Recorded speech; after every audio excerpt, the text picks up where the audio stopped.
You're listening to This Motorcycle Life, conversations about why we ride.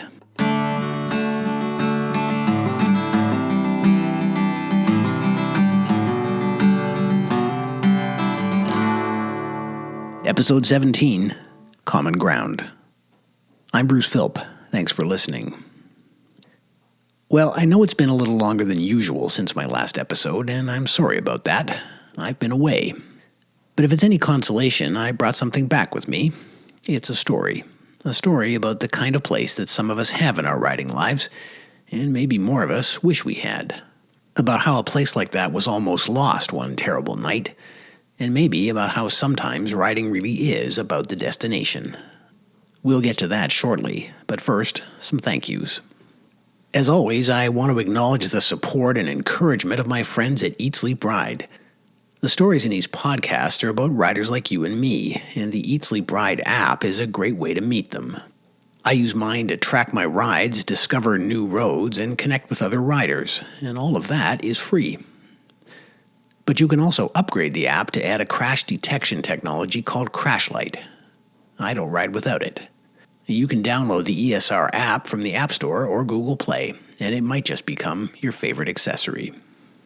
And as always, I want to say thanks to you for your continued support, for your very important iTunes ratings, and for your really generous emails.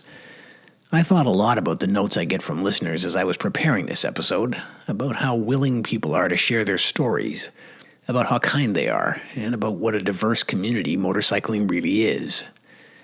In just the last few weeks, I've heard from a truck driver in Colorado, a firefighter and snowplow operator at Reykjavik Airport in Iceland, a woman not far from here who overcame disability to make a life on two wheels, an iron butt rider from Pennsylvania, a Harley rider in Utah who makes photographic art with vintage plastic cameras and quotes Fellini, and a guy whose love affair with bikes began with a children's book called The Mouse and the Motorcycle. I still find it amazing how this one thing, a motorcycle, can make a community out of millions of people who have nothing else in common. How much we all want to connect, and maybe even need to connect, and how affirming it is when we do. And that, in a sense, is what this episode is about. So let me set the stage. If you've been a reader of American motorcycle magazines, the canyon roads in the Santa Monica Mountains above Los Angeles are already burned into your subconscious. You've seen them a million times, even if you didn't know it, and the atmosphere of those twisty roads above the Pacific coast is part of our emotional geography. The sort of place you might fall asleep dreaming about on a winter night. In the middle of this paradise, along Mulholland Highway close to the notorious Snake, which features what has been described as the most crashed corner in America, is a place called the Rock Store. Objectively, it's not much more than a restaurant, but that would belie its long history as a hangout for Southern California motorcyclists. A place where for 3 days a week, riders, famous and not, congregate to talk, eat, admire each other's machines, and feel part of something. And it's not just locals who make the trip. On visits to the Rock Store this chilly past February, I met pilgrims from as far away as Washington, D.C. and Quebec, who, like me, wouldn't have missed it for anything. Sitting there with my bacon and eggs under a bright blue sky, it was hard to imagine that just 3 months earlier this place was surrounded by a curtain of fire. California's 2018 wildfire season was one of the worst ever, and one of those fires, the Woolsey Fire, had roared through this area, cutting a massive swath of destruction in its race to the coast. It's hard to imagine what it was like here then, even with the help of the many terrifying photos and videos online, and it's hard to imagine what people here lost. It's also hard to imagine that the Rock Store survived. Understandably a footnote in a much bigger and more profound event, it nonetheless felt like a miracle to local riders, a small blessing in the midst of an immense tragedy. And I might very well have left it at that and been just another gawking tourist if I hadn't stumbled on an article by automotive journalist Kyle Cheromcha. Kyle is the West Coast editor for TheDrive.com, Time's automotive culture website. His piece was called Mulholland is Burning, and by telling it through the eyes of the community around the Rock Store, he made the fire a very human story. But despite the fact that Kyle doesn't ride a motorcycle, or maybe because of it, it also moved me to reflect on why gathering places like this, and even the act of gathering itself, matter so much to us, and what makes some of those places worth fighting for. So I thought I'd ask him. I reached Kyle Cheromcha at his office in Los Angeles. Hey Kyle, how you doing? I'm good, Bruce. How are you? I'm doing just fine. Maybe slightly better than you. It seems like I always start these episodes by talking about the weather, and it's snowy and cold here, but I gather it's been a bit wet in LA. It has been one of the coldest winters on record, actually, and extremely wet to boot. So we haven't been enjoying that typical Southern California sunshine that everyone's always so jealous of. It'll come back, I'm sure. Well, look, thank you for agreeing to speak with me. I know you're not a writer, so this may have seemed a bit weird, but I'm really interested in a journalist's perspective on this story, and a piece that you wrote for The Drive called Mulholland is Burning kind of caught my attention. Both because it was wonderful and because it turns out that you're someone who's still kind of discovering the scene in Southern California. So I thought, to be able to talk about this with someone with a journalistic background and fresh eyes would be really cool. So I can't thank you enough for agreeing. Oh, absolutely. My pleasure. Awesome. Well, look, why don't we start with the Rock Store? I think a lot of international listeners and probably even some people in the U.S., may not be totally familiar with this place. Can you describe the Rock Store for us and talk a bit about how it fits into the moto scene in Southern California? And I guess, in fairness, the car scene too. I've been up there more than once and seen some pretty cool four-wheelers in the parking lot too. So describe the place for us and tell us how it fits into the scene. Sure. So for those who may not be familiar with the area, Los Angeles is surrounded by all these mountains, which are crisscrossed by numerous beautiful canyon mountain roads that really provide excellent opportunities to test out motorcycles, cars, what have you. And so the Rock Store sits on Mulholland Highway in Malibu as a little pit stop, essentially, for people who just are passing by. It's also a gathering point for motorcyclists themselves. It was started in 1961 by the same family who currently owns it. And since then, they've really just embraced their role as a place where people can come, take a break from their ride, have a cup of coffee, bond over, the different bikes in the parking lot. It really is just a communal place. And to the owners, the Savco's credit, that's the family, the Savco's, to their credit, they really have maintained it as a communal place where everybody can come and have a good time. Yeah, to a remarkable degree, which we'll actually come back to. Tell us a bit about Vern and Rich Savco. Yeah, so I actually, when I went to report this story, that was the first time I had met them. They're both sort of minor celebrities in the automotive and motorcycle world here because of their position owning the store. But I had never, like I said, I'd never met them personally, and they're just really wonderful, warm, caring people who really take their role seriously and see themselves as the guardians of this place that's not even theirs. It's for everybody else that they're still doing this. I mean, Vern is in her early 90s. She's getting older, but she still shows up almost every weekend to greet people, to hang out, to see the old timers who still show up. And Rich is also, this isn't his full-time job, but he still comes every single weekend and takes care of it. And so they both, it means the Rock Store means a lot to a lot of people, but it's hard to overstate just how much it means to them as the caretakers and guardians of this place.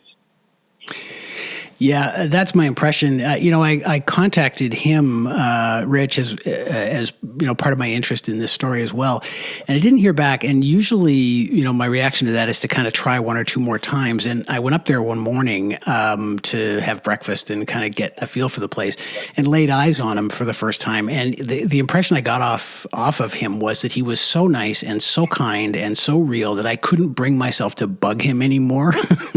So your description. Your description rings true. Have you? Yeah, I mean, it's it's remarkable. Like when you go to report these sorts of stories, you're just dropping into these people's lives, and you are really interrupting them, and you're trying to tell their story, but obviously you need something from them. You need them to be willing to participate and take the time to talk to you. And in the case of a story like this, relive a very traumatic and painful memory. And when I walked in and I introduced myself to the cashier behind the counter, and I asked if Rich or if anybody who could speak to the place surviving was there, and she immediately pointed out Rich, and I walked up to Rich, and all I said was, I'm a writer. I'm here to write a story about the fires. I think it's amazing that this place survived, and I'd like to talk to you about it. And he instantly said, of course, yes, let's go. And was so willing to share his story that I think it, like you said, it just really speaks to the kind of person that he is.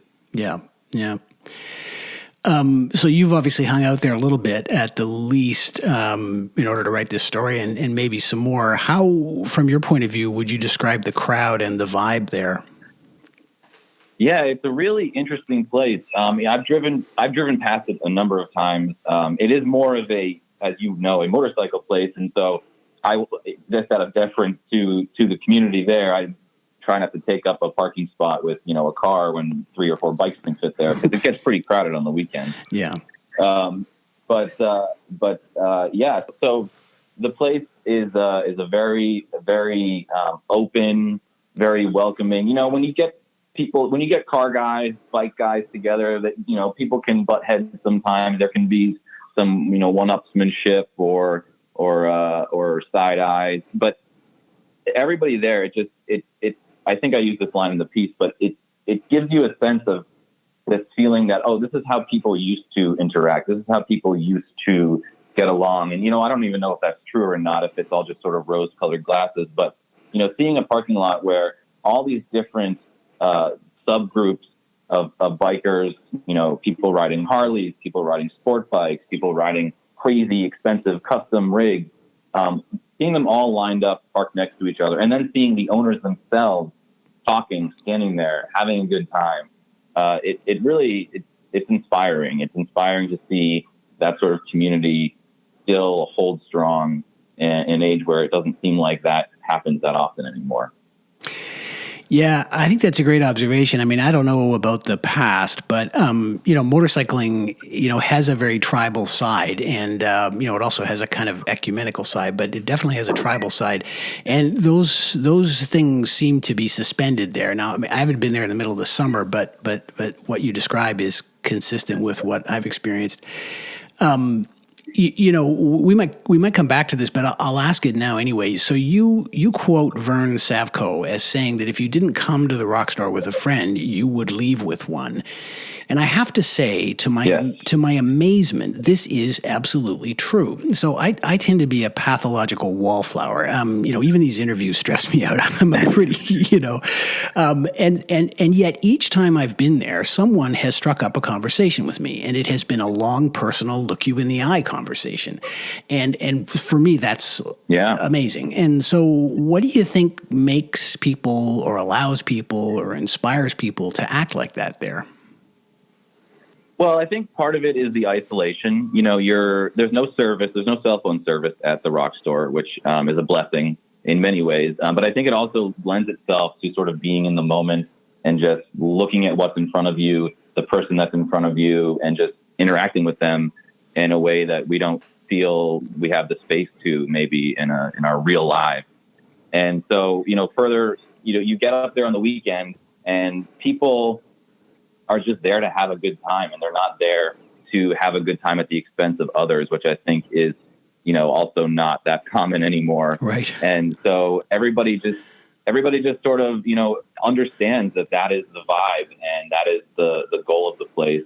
And I mean, when I was interviewing Rich for the story, and he was kind enough to introduce me to some of the other people who were sitting there, and you never, like I said before, you never know whether or not people are going to be willing to share their stories. And people just acted like I was a regular and were totally open. And I was amazed at just how friendly everybody was. And on top of that, just to put a final note on on the community. It's always interesting when you can see a celebrity interact with regular people and nobody is batting an eye really either way. So Keanu Reeves is obviously a well-known rider, and he has got his company, his custom bike company, and they happened to drop by on a group ride when I was there to interview Rich. And as you would expect when someone like Keanu Reeves shows up at a kind of out of the way biker bar, he's you can't miss him, and everyone's going to run up to him and swarm him and stuff. But he was able to do his own thing. People came up to talk to him, but it was mostly about the bikes. It wasn't like, he could be one of the riders, and he wasn't just Keanu Reeves in that moment. And I think that speaks to the level playing field that everybody's on when they're at the Rock store. Yep, I think that's right. I want to ask you about Keanu actually in a few minutes, because I thought that was an interesting aside in your story. And again, what you describe is consistent with what I experienced. The first time I went up there was on a Friday morning, and there was a guy there in a Porsche turbo cabriolet from the sort of 964 era. And it was this vivid purple thing in perfect condition. And so he wanted to move it because he felt like he was in the way of some bikes. So he pulled it in beside my bike, and I said, do you want me to move? Because we're only about 6 inches apart. I don't mind, moving, because I, as I'm sure you do, knew full well what that car meant to him. And he was like, no, that's fine. I totally trust you. You're not going to, he just couldn't have been less, like it was the starkest contrast to a supermarket parking lot you can imagine. And he wasn't even a biker. So there is definitely some magic. I think your observation about cell phone service is interesting. So I'm going to ask listeners to read your story, Mulholland is Burning, just because besides being amazing background, it's just such a great piece of storytelling. But obviously, we can't do that here. So thank you. You're more than welcome. I thought it was terrific. But until they do get to a chance to read your story, can you take us back to the Woolsey fire last November and the night that it came to the Rock store's back door? What was happening, and how did things kind of unfold for them? Sure. So the Woolsey fire started on November 8th, which was a Thursday, and it started about 11 miles or so from the Rock store in a vet. So the Rock store is in the mountains above the Pacific coast. Malibu is right along the coast. And on the other side of the mountains is a valley. And in that valley is where the fire started. So it's about 11 miles from the ignition point to the Rock store. And California, your listeners may or may not know, California is in a sort of semi-permanent state of drought. There has been some relief in recent years, including this winter, but the summers are getting hotter and hotter, and it's getting drier and drier. And the consequence is that places that haven't had wildfires in decades, there's a lot of built up dead vegetation ready to burn. And when the spark does hit, it is catastrophic. So the Woolsey fire started, on November 8th, like I said, 11 miles from the Rock store. It burned pretty much straight south and took out several neighborhoods along the way. Lots of open space, grass hills were burned. And Rich was alerted by the local sheriff that the fire was headed towards the Rock store and about 2 a.m. on the morning of November 9th.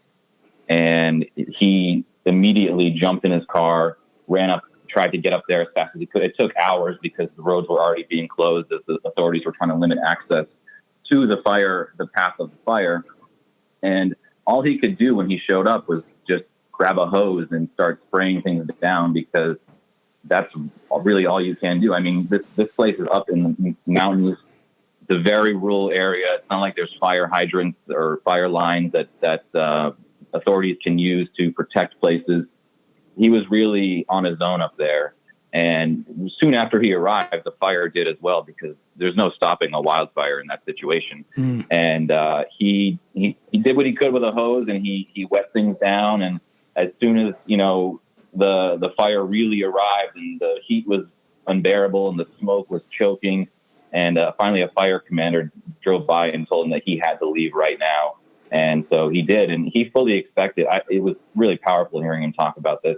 He fully expected as he drove away that was the last time he was ever going to see the rock store intact, which is, I mean, it's just devastating to imagine this half-century old family business that he has, shepherded and safeguarded, to think that this is the last time I'm going to see this place, and to drive away from it and know that it's about to be destroyed. It's hard to imagine that kind of defeat.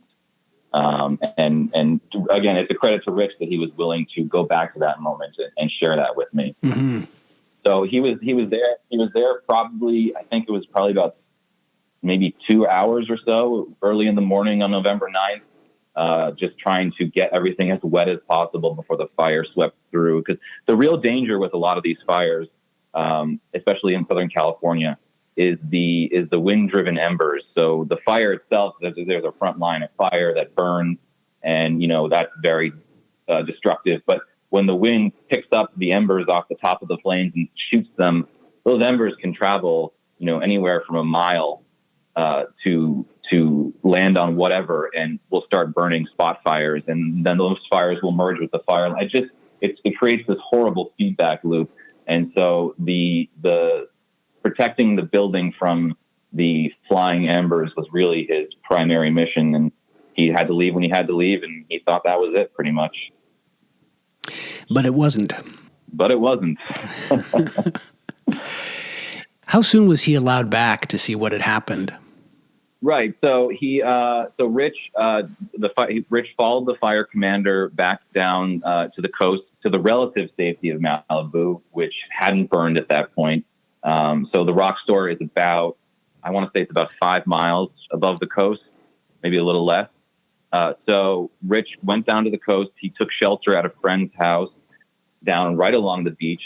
Unfortunately, the fire continued to burn towards them and actually came into the neighborhood where he was seeking shelter. So he and his friend had to evacuate, Rich evacuating again, essentially. And at that point, it was the middle of the day, the following day, on November 9th. And so it wasn't until the weekend, Saturday, November 10th, that Rich was able to get back up, because at that point, the fire line had essentially swept through the entirety of Malibu.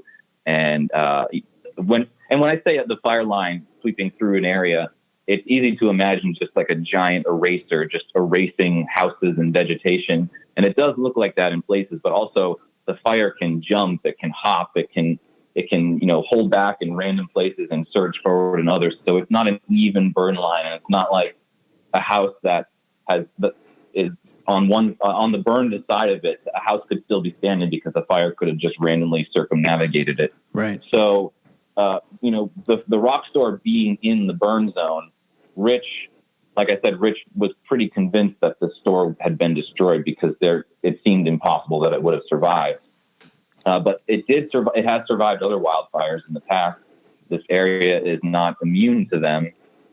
So when he got back up to the store on Saturday, November 10th, it was a mix of shock, amazement, relief, and also devastation that the store had survived, but was so surrounded by such, complete and utter destruction. Right. So just for context, I mean, I would invite listeners to go and look up video and photography of that night, because it just looked like the end of days. I mean, the as bad as the fires were, they almost look worse, because they just climb into the sky, and the entire mountain appears to be. So the reason I mention that is that. So there were a few points in your story when I kind of got a bit of a lump in my throat, and this was one of them. So I'll try to get through the quote without my Irish sentiment kicking in. But there's a passage in your piece that goes like this. He says, you're talking to someone who's a local and a regular at the rock store, and he says, I got a text from my buddy that said the rock store is gone, and I'm crying. I'm crying in a parking lot reading that, he said, still shaken from the memory. Even the potential loss of his own house didn't strike as hard, end quote. So basically, functionally, this is a diner. How do you explain that level of emotion, given what this person had seen and been through, and given that they weren't sure what had happened to their own homes? How do you account for that kind of emotion? Part of it comes from the fact that a business, an institution like the Rock Store is completely irreplaceable. In a very blunt sense, a house can be replaced, but something like the Rock Store, which is so... It's like you say, it's functionally a diner, but it's a community gathering point. It's a historical landmark. It is a cinematic institution. I mean, it's constantly being used in movies and TV shows as a film set because it's so rustic and authentic looking, and it's just right there outside of Los Angeles. Right. It has so much meaning to so many people, and when you have a place like Southern California, there's a lot of, I don't want to say shallowness, but there's a lot of people who come to this area because they are seeking something, and it can the glitz of Hollywood or the money of the tech boom can really overshadow the places that have been there for decades and that provide a real function of community to the people who have lived here equally as long. So I was also kind of taken aback by how that man said that the Rock Store's potential destruction was more of a blow than the loss of his own house. But it makes sense because the Rock Store it's a special place. It's the kind of place they don't make anymore. It means so much to so many people. I know I'm kind of repeating myself here, but no, not at all. It's almost difficult to put into words when you see people rallying around a place and working to. I mean, I've never seen regular customers literally wiping down windows and dusting things because they wanted to make sure that their place was spick and span for its opening weekend. I mean, it's a remarkable thing. Yeah. So let's talk about that briefly. To keep this, I had to sort of keep this in perspective. Obviously, I mean, I'm a motorcyclist, but this was a traumatic time for everyone in Malibu and in LA and in Ventura counties, and for all of California. And there were certainly many, many, many, many people far less lucky than Vern and Rich Savco were. I mean, this is a happy story.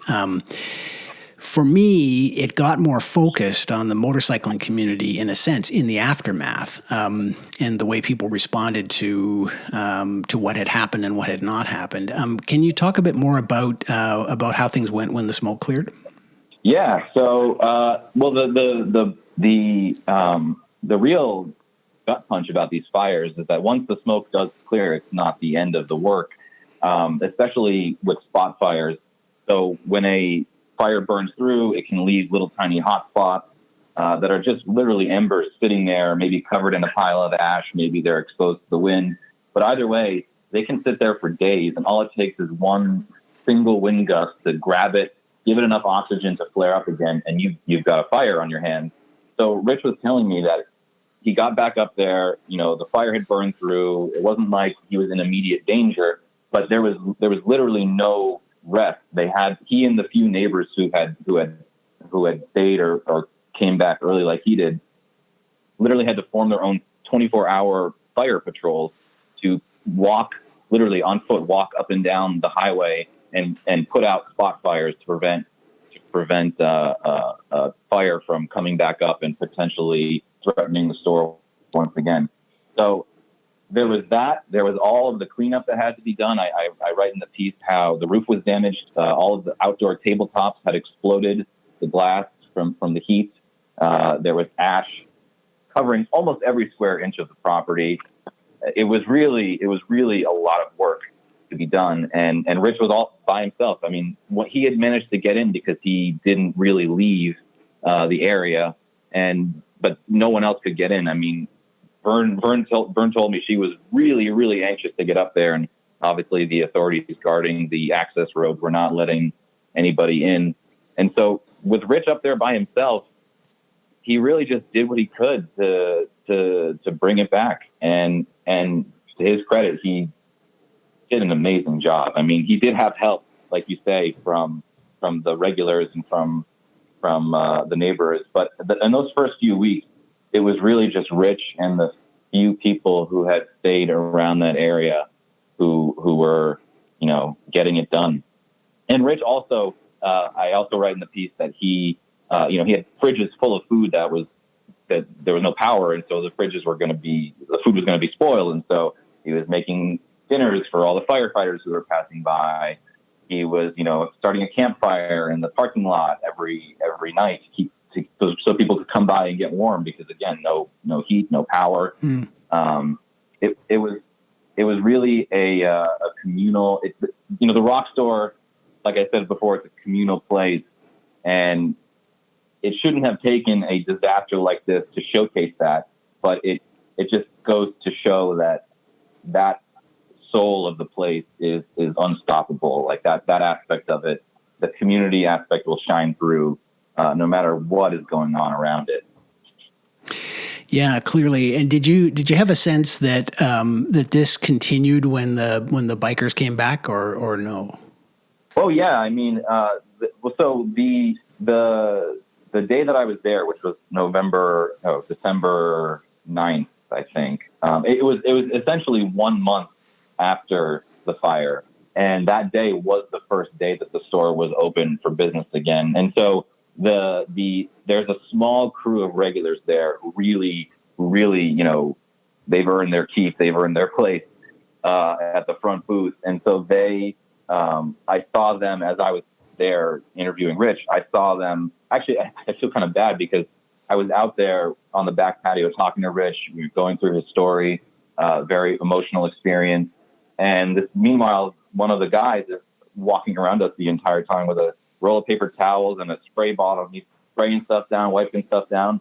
And I assumed he was an employee because, he's working away. And it wasn't until I got in to the store and I was talking to other people that I realized that he was just another one of the regulars who was he wanted to do everything he could.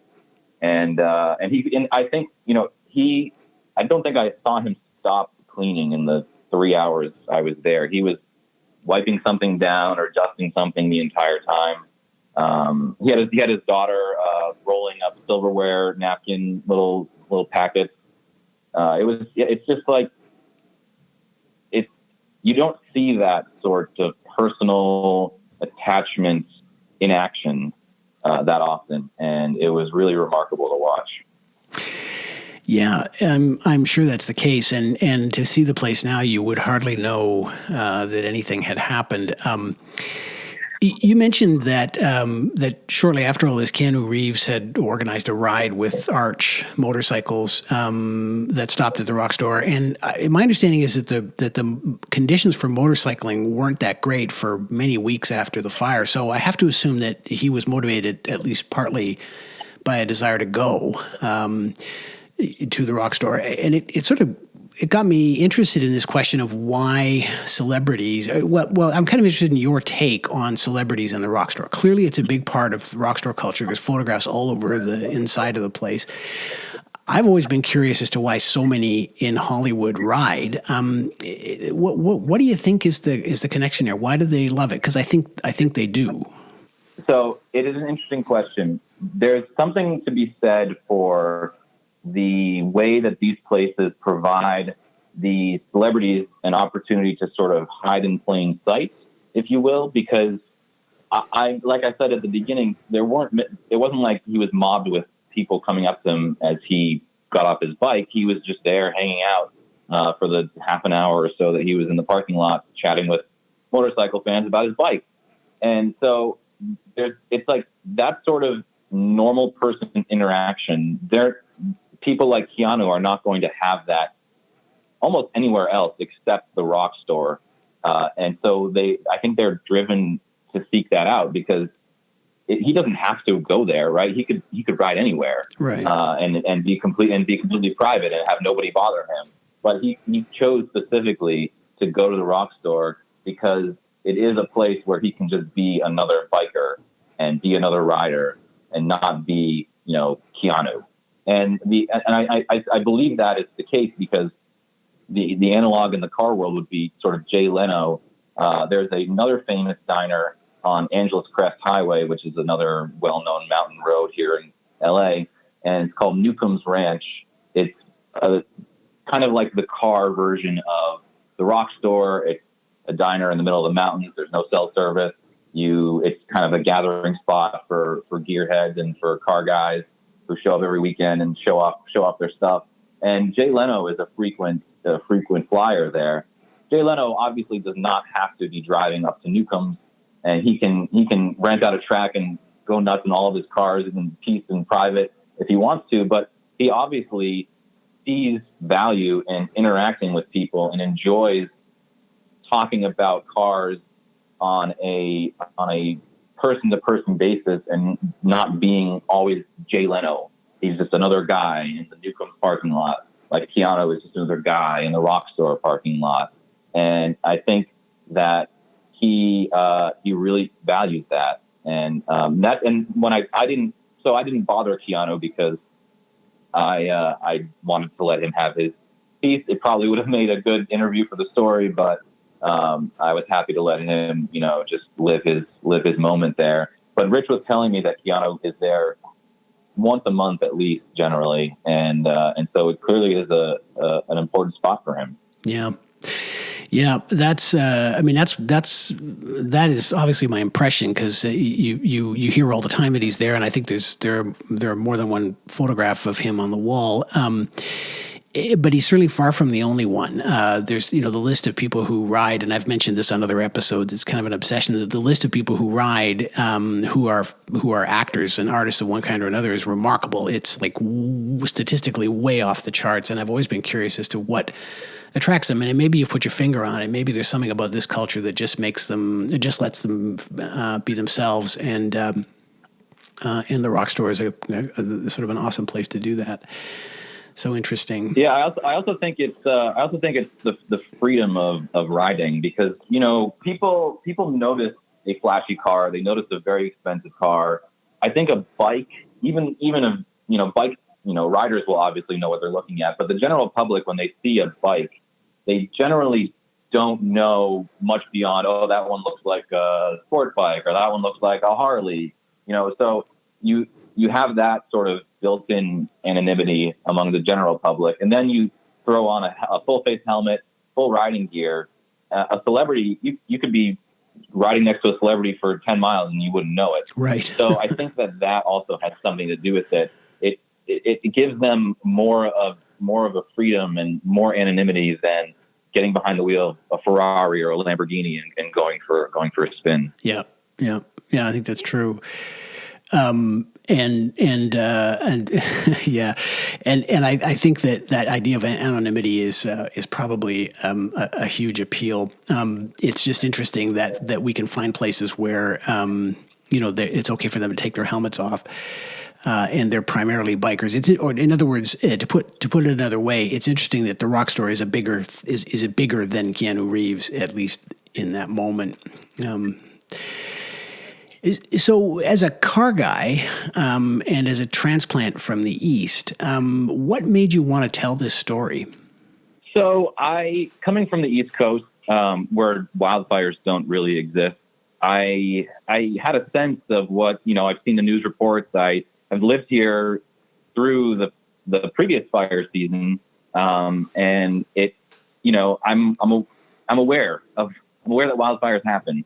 But when you come here and you live here, and especially being a car guy and driving roads like Mulholland all the time, to see a place that I know really well essentially disappear in a flash. The mountains are still there, the roads are still there, but it's completely different looking, and it's completely changed.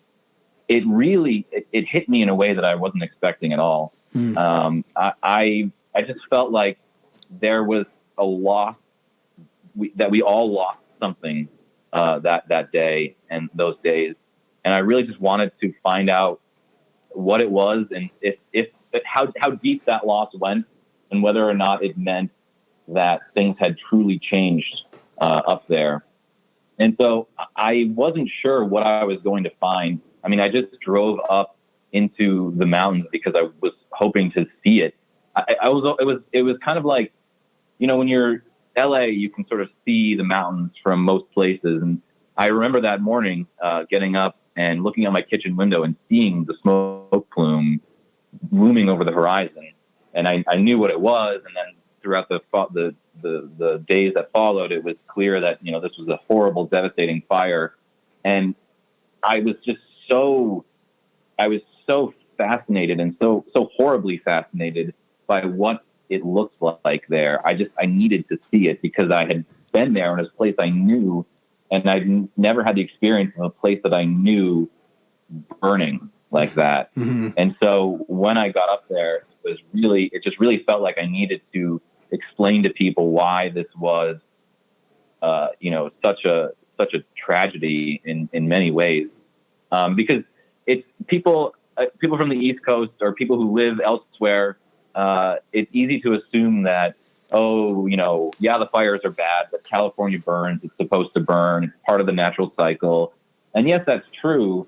But this kind of fire shows the dangers of complacency and of letting, situations get out of hand. It really, I'm struggling to put it into words. It felt like a story I needed to tell. It felt like something that no one else was going to tell in a way that I would be satisfied in, and I really I wanted to share the, so you say, and I'm very honored to hear that you say that you had a lump in your throat when you were reading it at several moments.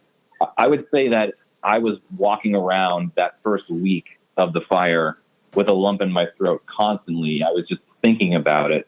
I didn't even know why. I mean, it doesn't affect my daily life at all. I couldn't get out of my mind.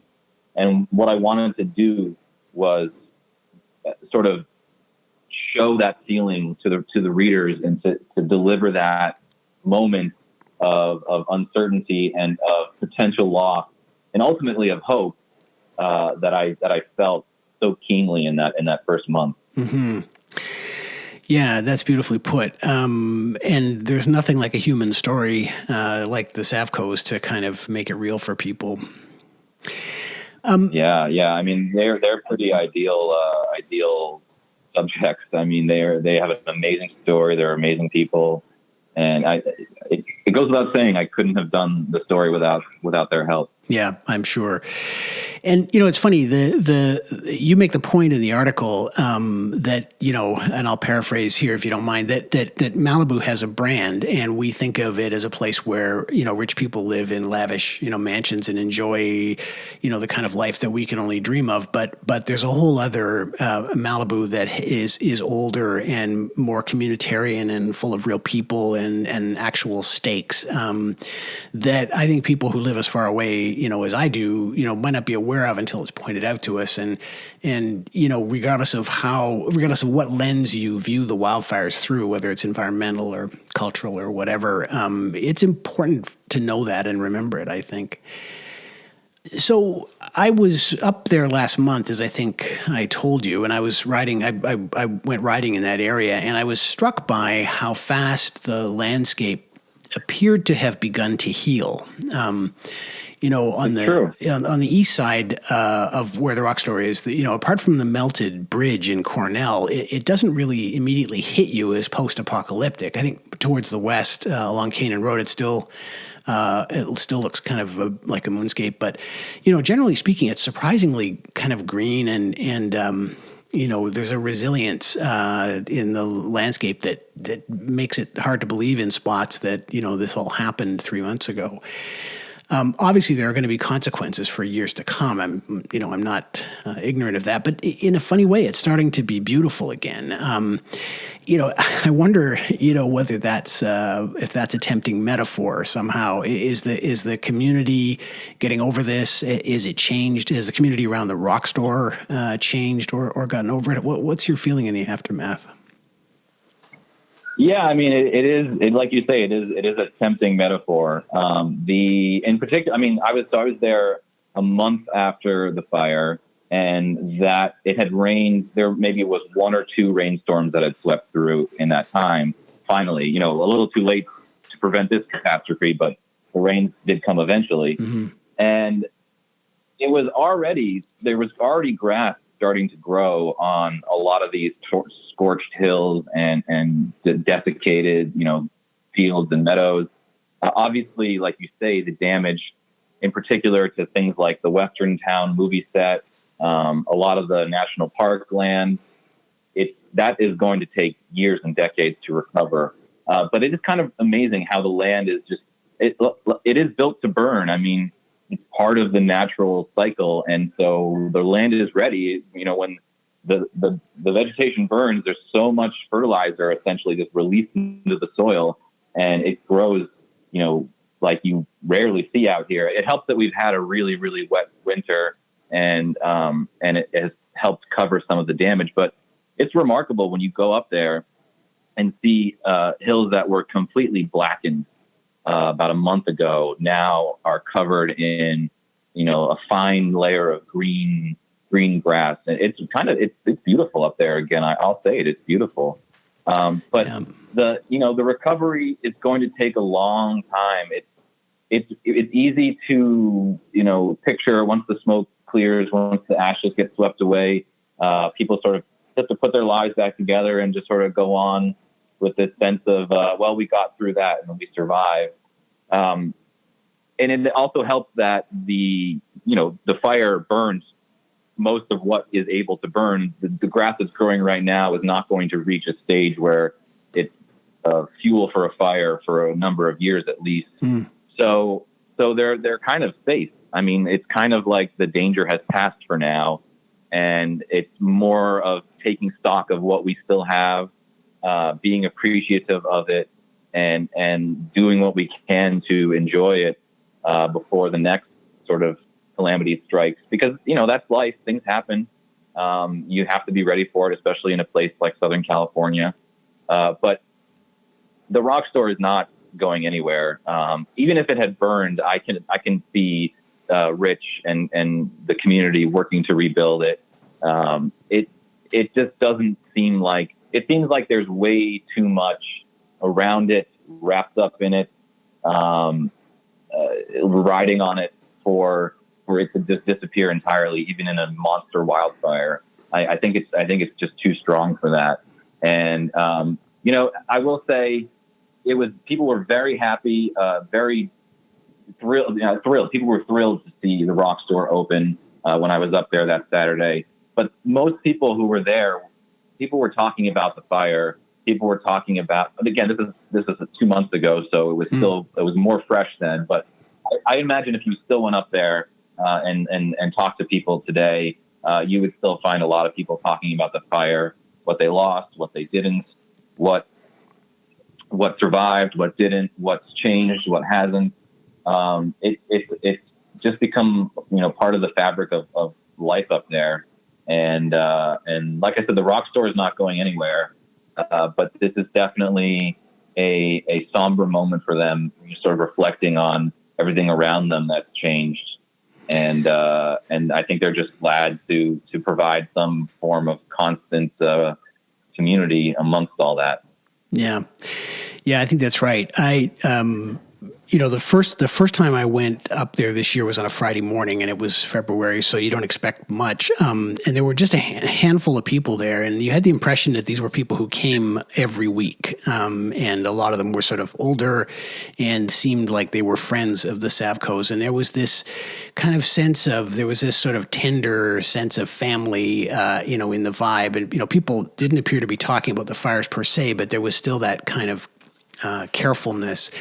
But I went back on a Saturday morning, and everybody was talking about cars and motorcycles. And, I'm ashamed to admit this, but I don't know if you've seen these guys who set up cameras along Mulholland Highway to take your picture and sell it to you.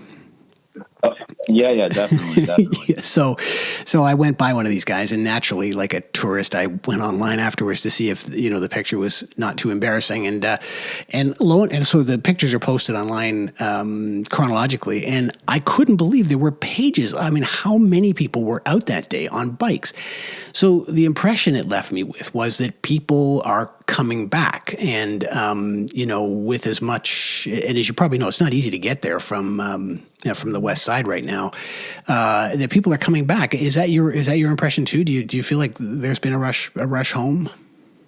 Oh yeah, definitely. I mean, people were already, when I was up there a month after the fire, half the road was still closed. And even though it was the rock store's first day back, they didn't publicize it in any way. They just opened the doors and wait to see what would happen. And people filled it up. They showed up. I think I heard more than one rider say that they just hopped on their bike that morning and drove up just to see, just by chance, if the rock store was finally open again. And then seeing it was, they were more than happy to stop in for a cup of coffee. Yeah. So there is that. I mean, they were already. I'm sure that in that whole month that the store was closed, people were probably sort of cruising up to see when the barricades were going to be lifted. It was almost like a pent up demand for the store to open again. And now that it is, I think that people have a sense of what they almost lost, and so people who may not have gone up there in a few years, or may have only been once or twice, are coming back through to see exactly what this place looks like now, just to revel in the fact that it's still there.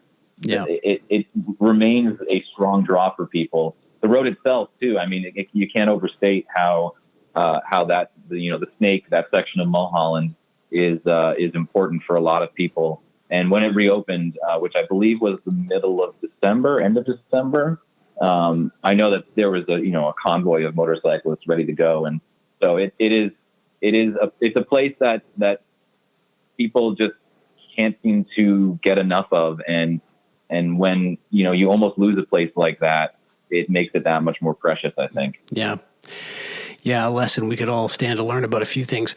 I think that Los Angeles and Southern California are a bit special in that there are actually a few famous places for riders to congregate, and I'm kind of interested in this idea of hangouts. And I'm thinking about places like Newcomb's Ranch on the Angeles Crest that you mentioned earlier, or even Neptune's Net on the PCH. As an observer, and you've touched on this a little bit, but as an observer from your time out west so far, do you have a sense of how it is that these places come to be? And if you have more to say about why they matter so much, say that too. It's an interesting question. I do think that the rock stores. So the rock store, when it first opened, it was a grocery store, and it was built to mainly serve the population that lived up there. Because there are houses up there. There's a whole little community, and it sort of happened upon its role as a motorcycle mecca by accident, because it's on this amazing road. It had food, so people would stop in, and I think that Rich and Vern have a genuine love for motorcycles and for the culture, and so they were just happy to open their business to this side of things. And I mean, as for a place in general, you also have to remember, a gathering place in general, you also have to remember that California, Southern California especially, in the actual cities, in the actual neighborhoods, it's so incredibly dense, and parking can be such a challenge that in terms of, sort of a neighborhood spot that you would just go down the street and hang out with your friends, there aren't a lot of places that can even support logistically a group of riders or car enthusiasts, pulling up together in 10 cars or 10 bikes and hanging out for a few hours. So these places that exist on the edges, like Neptune's Net, like Newcomb's, like the Rock Store, they sort of naturally lend themselves to becoming these gathering spots. And when you have owners like Rich and like Vern, the people who own Newcomb's are equally as generous and kind about their position. When you have those people in charge of these places, the magic just sort of makes itself. and the result is you get these communal places that never seem to die. Interesting. Yeah, that's interesting. That helps account for why that part of the world is so its own thing in that regard. So you're from back east and most recently from New York. Are there hangouts like this on the East Coast? Are there places that are analogs to the Rock Store? And if so, what do you think they have in common and what makes them different? I mean, I really can't speak to, the East Coast is a big place. I don't want to name a few places and make it sound like I'm leaving places out or something. Right. So I can't answer the question specifically, but so part of it in Southern California, especially, is the weather, right? This month aside, we generally have, sunshine, relative warmth. And so the fun goes all year, so to speak. But the East Coast is, I think it's just, the car and the motorcycle are not as integral to the life out there because you have more dense cities where people walk and take public transportation. Right. LA, for all of its efforts to become a light rail city, it's still, people need cars. They need motorcycles to get around. I mean, even with the traffic, especially, motorcycles are looking more and more advantageous every day because they can legally lane split here. So when you have that sort of built-in need for motorized transportation, there's just that much larger of a base for these sorts of communities to build off of and form. And so I think that's another thing that lends it happening here more so than elsewhere in the country. Yeah. I guess that's my answer. I wish I could have been more eloquent there. I really don't know enough about the East Coast gathering spots to speak with authority. Yeah, I'm curious to know. I mean, I'm going to, at the end of this episode, invite listeners to tell me about their hangouts because, to be honest with you, I can't think of a place near where I live that's even close. It really is kind of a unique thing. As a car guy, have you found a place like this on the West Coast that you like to frequent? Is there a test loop that you like to use that ends you up at a gathering place like that?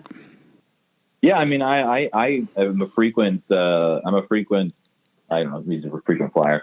I go to Newcombs on Angeles Crest pretty often. I actually tried to go there yesterday, but there's been a rock slide on the highway, and so part of it is closed. And as a result, they didn't feel like opening the restaurant because there weren't enough people up there. But I go there a fair amount, and it's always a pleasure. I mean, I'm also fortunate enough that part of my job is to review cars and to drive new cars. And so I can test cars on these roads and I can bring them to a place like Newcombs and talk to people about them and give people a chance to see a car up close that they may not get a chance to otherwise. So that's one of the things I enjoy most about it and talking to people in that situation. So Newcombs is definitely my equivalent. Although the Rock, I mean, when I reported the story, that was the first time I'd actually been in the Rock store, but I'd driven past it countless times because I also drive Mulholland a fair amount. And seeing it was all, I always loved to see it. I always loved seeing the different bikes that fill the parking lot. The convoys of bikes that you see coming in and out. Just, it was always a spectacle. And I always loved being able to just sort of nod at it as I went past and know that it was there and would always be there. So the Rock store itself also had its significance to me, even as a non-rider. And they're really, the more I think about it, the more similarities that are jumping out at me about Newcombs and the Rock store. They're both really important places in their respective communities. Yeah. Yeah. Now, when you were talking about Newcombs, you mentioned Jay Leno, but of course, in addition to being a world famous car nut, he's also a rider and an avid collector of motorcycles. And so it kind of begs the question, has your life out there tempted you at all to become a motorcyclist? Oh, absolutely. I've definitely thought about it. Like I said, the traffic is really bad here, and watching motorcyclists just zip through I know it's not the safest maneuver because of, potentially oblivious drivers, but it's legal here, like I said. So I look at them with sheer envy as I'm creeping along at 5 miles an hour, and they're just sort of zipping through. And on top of that, I know enough people out here, and I've met enough people through my work out here that I have a good sense of how fun it is to ride a motorcycle, and how it's one thing I often hear from riders about why they like motorcycles in particular is because it's still a very raw, machine human interaction. It's more analog. It's not as, regulated into safety as cars can be these days. And so that in particular appeals to me as well. Knowing that I could have that relationship with a machine still. I haven't gotten around to getting my motorcycle license yet. I fully intend to. It is on my list of things to do. But yeah, I will say it's not something I ever considered until I moved out here. And this place just sort of brings it out in you, I guess. I don't know. Yeah, it's true. Well, you probably ought to do it because your head might explode with joy. So I ride out there for a couple of, a few weeks every year. And as an Easterner, I would say that the way Southern California is experienced by a motorcyclist is kind of unique and different. And it is as follows. On the one hand, drivers out there seem a little more distracted. But on the other hand, I find them infinitely kinder. So in other words, when you're out there on the road, you're kind of paying attention to, 360 degrees all the time, keeping, inventory of, potential threats. Where's that blue minivan and what happened to the guy in the Corvette? The thing that I find in California is the big adjustment is I can assume that people don't want to hurt me, but I have to pay more attention to whether they're situationally aware. The net is kind of charming, I find, but I think that you might even find it adds something to your driving. Do you have a sense of what you'd? No. I think that's an accurate characterization, because I've heard tales. My boss, thedrive.com is based in New York City, and a lot of my coworkers live there, and my boss he rides, and he has numerous stories about encountering really, really aggressive drivers on New York City roads who take some slight to whatever perceived wrong he committed in traffic, and they'll actually people get dangerous with the way they act around motorcyclists sometimes on the East Coast, and I haven't really heard that out here. So I do think there is a difference in the relationship between drivers and riders out here. So just to press you a little further one more time on this question, if you go and get your license, and you must, what kind of a bike do you imagine yourself riding?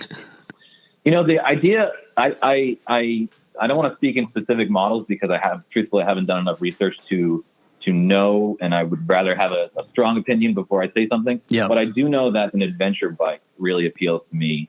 I really like that combination of practical utility, speed, and being able to go, into certain off the beaten path places. I'm a big fan of off-roading in general.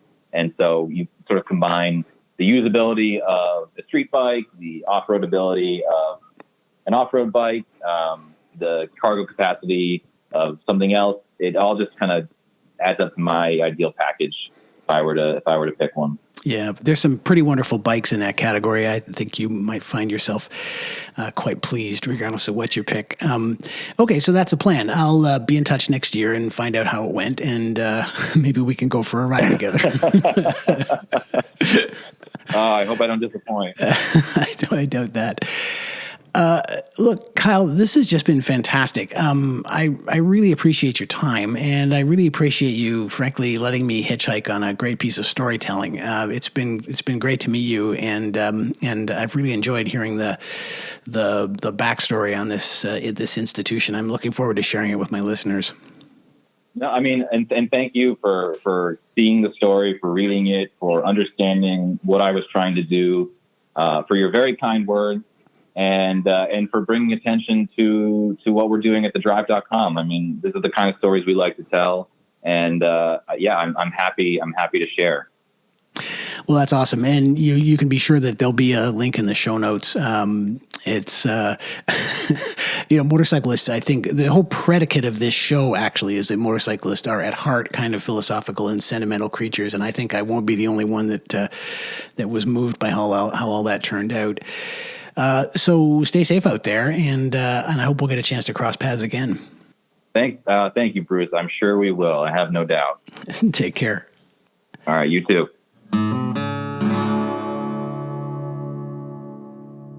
Why we like gathering places isn't difficult to understand, as it turns out.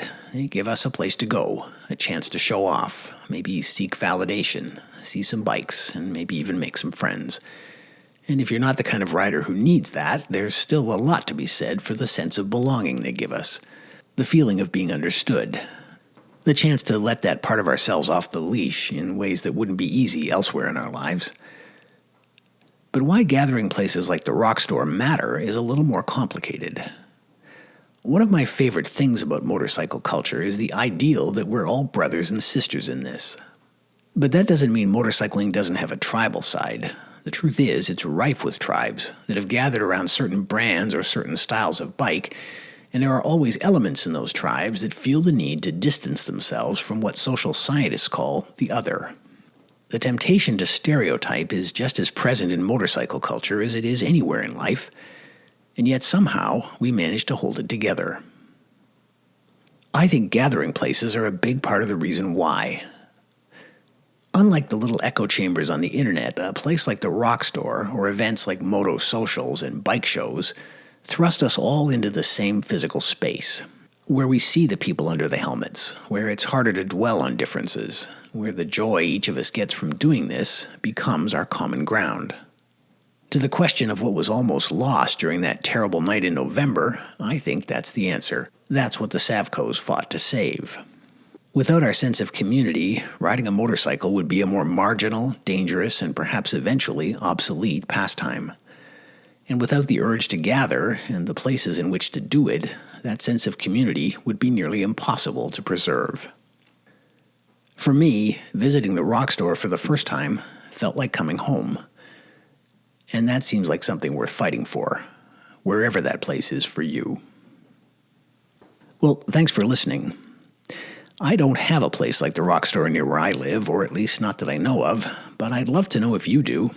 If there's a motorcycle-friendly hangout where you ride, preferably PG rated, share it with me in an email. If I get a few, I'll post up a list on my website.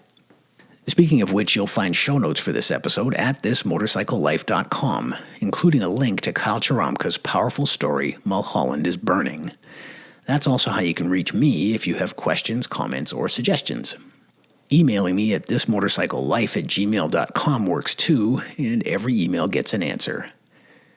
You can also follow me on Instagram, where I like to post pictures of bikes I find on the street, and where you can follow a lot of the people I've interviewed for this podcast, including Kyle Cheromcha. Before we get to this episode's playlist recommendation, a bit of news for fans of Red Light King, whose music has been featured in 2 episodes of this podcast. While we were in California, we got to spend some time in a studio watching him record some incredible new material, and he's just announced a new single for release this spring. You should follow him on Instagram to find out more, and then you should buy it. This episode's playlist recommendation comes out of another one of those moments of serendipity. While we were in Los Angeles, we happened upon a group recording a video on the beach. The band turned out to be from the UK, and they're called Indy and the Vegas. Like she does, my wife went up to say hi, and the next thing you know, Indy is letting us play their latest single on this show. It's, appropriately enough, about meeting someone new, and it's called Didn't Catch Your Name.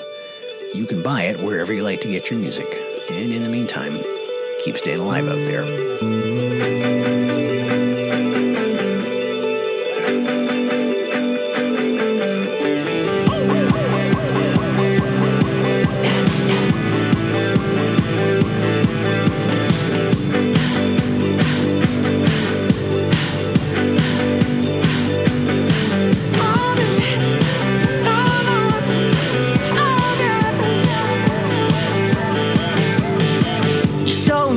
Put your hand in your pocket, man. It's alright, we can go. No, we don't need a plan. There's your plan, there's your plan. We were bells from Patel, seating up your sleeve. Get jolly at the folly till they ask us to leave. That red, she was looking at me. Definitely, didn't you see?